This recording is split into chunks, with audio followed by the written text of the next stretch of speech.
ఉన్నప్పుడు ఆవిడ దానికి దూరంగానూ ఉంచగలదు. ఇది ఇప్పుడు నీకు అవసరం అనుకుంటే అది ఇవ్వనూగలదు.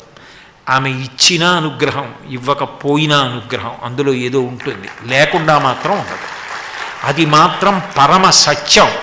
నాకు తినాలనిపించినా మా అమ్మగారు నాకు నువ్వుల గుండ అన్నం పెట్టకపోతే నాకు వేడి ఇప్పటికే చేసి ఉంది, ఇంకా తింటే దగ్గొస్తుందని మా అమ్మ పెట్టదు. మా అమ్మ పెట్టకపోవడంలో నా క్షేమం ఉంది.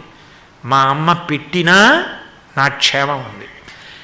పెట్టినా పెట్టకపోయినా ఆమె పాదాలు వదలకపోవడంలో భక్తి సంస్కారములు ఉన్నాయి.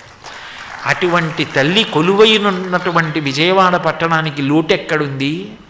అటువంటి పట్టణానికి వచ్చి మారు వడ్డన అంటారు. ఒక్కసారి చెప్పి వెళ్ళిపోయామనుకోండి, ఇప్పుడు తల్లి వంకాయ కూర వండి పిల్లాడికి పెట్టింది అనుకోండి, వాడు తినేసి లేచిపోతున్నాడు అనుకోండి, ఎరా ఒక్క మాటే తిన్నావు, కూర బాగులేదు.